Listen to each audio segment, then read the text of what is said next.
Imagine ficar preso, sem conseguir se mexer, sabendo que o maior predador do planeta está chegando cada vez mais perto. É exatamente isso que um animal selvagem sente sempre que um ser humano se aproxima, mesmo quando a intenção é ajudar. E o mais curioso é que esse medo não é aprendido. Não é algo que um filhote vê a mãe fazer e depois copia. Estudos sobre comportamento animal mostram que até animais que nunca tiveram nenhum contato com seres humanos, geração após geração, já nascem com esse alerta. É como se a espécie humana estivesse escrita, em letras vermelhas, no manual de sobrevivência de praticamente todo o reino animal. Isso levanta uma pergunta que a ciência ainda não conseguiu responder completamente. Quando a gente salva um animal, cortando uma rede, tirando ele da lama ou soltando de uma armadilha, será que ele entende o que está acontecendo? Ou será que, para ele, aquilo continua sendo apenas mais um predador se aproximando até o último segundo? Para responder essa pergunta, primeiro a gente precisa entender o que acontece dentro do corpo de um animal no momento em que ele fica preso. Do ponto de vista fisiológico,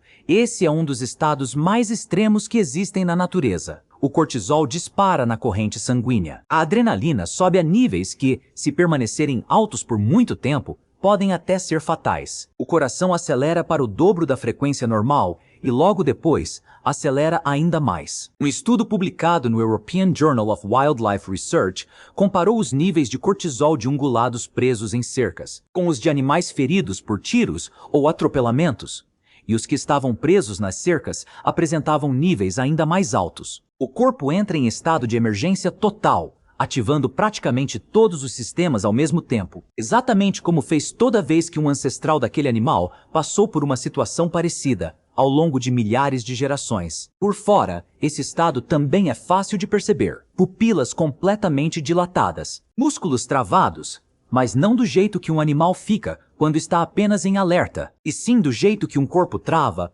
quando já apostou tudo em uma única chance de escapar. A respiração fica curta e acelerada. Veterinários e biólogos que trabalham com resgate costumam descrever esse estado, dizendo que o animal vai para outro lugar. O corpo continua ali, mas a atenção já não registra mais nada além da ameaça. E é exatamente por isso que, quando um ser humano se aproxima de um animal preso, ele não entende que a ajuda chegou. O que ele enxerga é um predador aparecendo justamente no pior momento possível, quando já não existe nenhuma chance de fugir. É por isso, inclusive, que o desespero aumenta quanto mais perto o resgatista chega. O sistema de alarme do animal interpreta essa aproximação como a fase final de uma caçada, e ele gasta a última energia que ainda tem na única resposta que a evolução ensinou. Só que, em alguns desses resgates, alguma coisa muda. O animal simplesmente para. E não é só por exaustão. Pesquisadores de campo que já presenciaram isso descrevem uma mudança bem específica. O corpo, que antes estava completamente travado, relaxa um pouco. Os movimentos desesperados simplesmente param. E, em vez de se orientar para longe do ser humano, o animal passa a olhar na direção dele. Ele começa a observar. Um dos casos mais bem documentados aconteceu em dezembro de 2005, a cerca de 30 quilômetros da costa de São Francisco. Um pescador de caranguejos encontrou uma baleia jubarte fêmea completamente enroscada em cordas presas na boca, nas nadadeiras peitorais e na cauda. 12 armadilhas de caranguejo, cada uma pesando mais de 40 quilos, estavam penduradas no corpo dela e a puxavam para baixo. Ela lutava o tempo todo só para manter o espiráculo acima da superfície da água. Horas depois, uma equipe de resgate chegou ao local. 4 mergulhadores entraram na água com facas curvas, sabendo que um único movimento reflexo da cauda daquela baleia poderia matar qualquer um deles. No momento em que eles entraram na água, ela parou de se debater. Durante mais de 1 hora, permaneceu imóvel na superfície enquanto os mergulhadores trabalhavam ao redor de todo o corpo dela. Em alguns momentos, ela até mudava a posição do próprio corpo, girando lentamente ou estendendo uma das nadadeiras, fazendo movimentos que davam aos mergulhadores um acesso melhor às cordas que precisavam ser cortadas. Um animal com 15 metros de comprimento e mais de 30 toneladas escolheu permanecer imóvel enquanto estranhos, com facas nas mãos, trabalhavam sobre o corpo dela. A explicação mais aceita pelos pesquisadores tem a ver com o reconhecimento de padrões de ameaça. Um predador que está prestes a atacar se move rápido, de forma direta, com um tipo de agressividade muito característico. E foi exatamente para reconhecer esse padrão de movimento que o sistema de alarme dos animais foi moldado ao longo de milhões de anos de evolução. Um ser humano tentando ajudar se move de um jeito completamente diferente. Ele se aproxima devagar, evita movimentos bruscos, mexe na armadilha em vez de tocar no animal e não faz nenhum som que combine com o tipo de ameaça que aquele cérebro conhece. O cérebro procura em toda a sua biblioteca de padrões de perigo e simplesmente não encontra nada parecido. Sem reconhecer um padrão para reagir, a resposta de crise fica sem direção e o animal espera. Esse mesmo fenômeno também apareceu em um contexto bem diferente, no Parque Nacional de Yellowstone. Uma equipe de pesquisadores encontrou um lobo preso em uma armadilha de mandíbula. Sempre que alguém se aproximava, ele avançava e mordia o ar, exatamente como a biologia previa. Então, um dos pesquisadores fez algo que parecia ir contra a lógica. Parou de se mover e manteve contato visual direto com o lobo, sem desviar o olhar. E isso é importante porque, na comunicação entre mamíferos, manter o contato visual tem um significado muito específico. Um predador prestes a atacar normalmente não mantém o olhar fixo.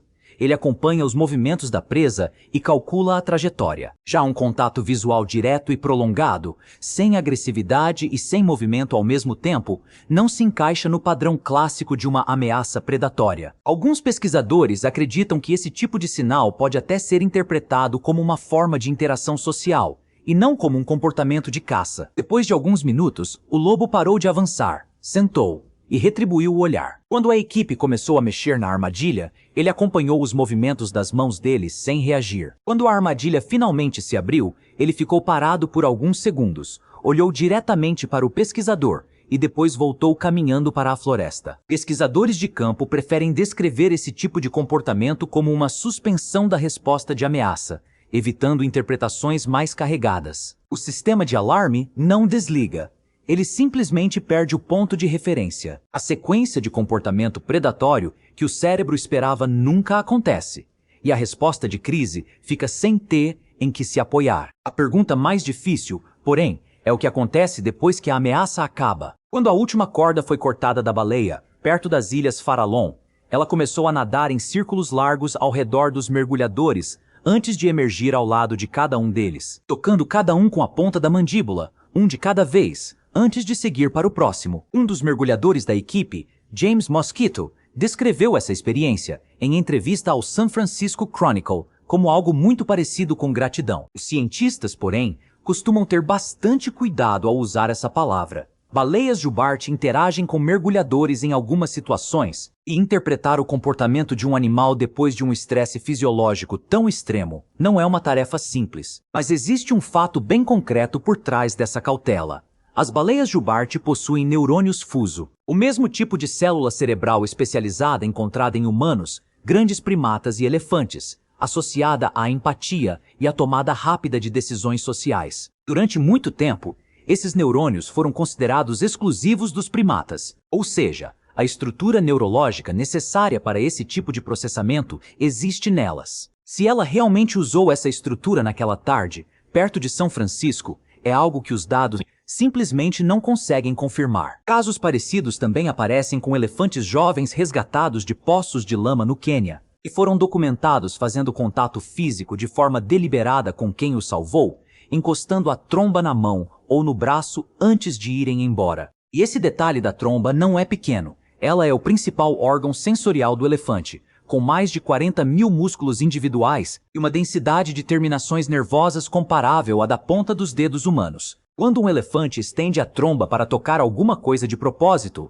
isso não é um gesto qualquer, é uma forma de examinar. Pesquisadores que trabalham com o resgate de elefantes já registraram esse contato sendo mantido por vários segundos antes de o animal se afastar. Um toque lento, intencional e bem diferente de um contato reativo qualquer. Os elefantes fazem luto pelos seus mortos, se reconhecem no espelho e conseguem manter memórias sociais por décadas. Eles já foram vistos voltando aos ossos de companheiros que morreram anos antes e tocando esses ossos com a tromba. Então, o equipamento cognitivo necessário para distinguir um humano que causou dano de outro humano que o ajudou não parece faltar a esses animais. Alguns pesquisadores vão ainda mais longe e apontam que, em vários resgates documentados, os elefantes permaneceram perto de quem os salvou por muito mais tempo do que uma explicação puramente biológica de suspensão da ameaça conseguiria explicar. A ameaça já tinha acabado, o animal já estava livre.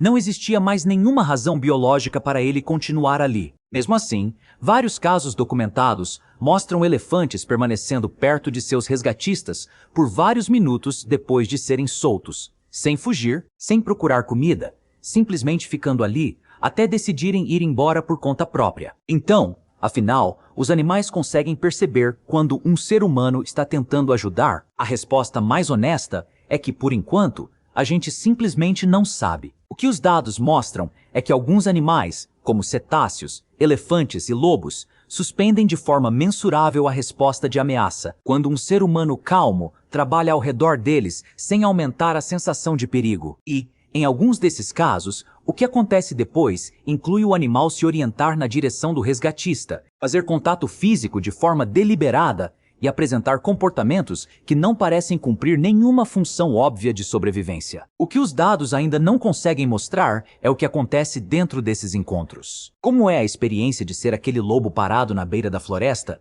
observando as pessoas que o libertaram voltarem para o carro? Ou o que aquela baleia estava sentindo enquanto passava de mergulhador em mergulhador naquela água gelada? Se tudo aquilo realmente teve algum significado para ela, ou se somos nós que enxergamos significado nesses momentos, justamente porque também somos animais funcionando com o nosso próprio sistema de reconhecimento de padrões. E no fim das contas, o padrão que quase sempre encontramos é nós mesmos. Existe uma versão dessa pergunta que a ciência provavelmente vai conseguir responder com muito mais precisão no futuro. As ferramentas estão evoluindo.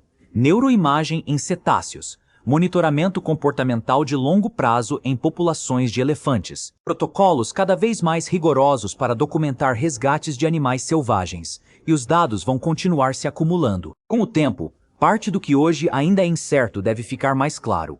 Mas, por enquanto, os pesquisadores que estudam esse assunto preferem deixar essa pergunta em aberto. E, por enquanto, os animais continuam sem responder.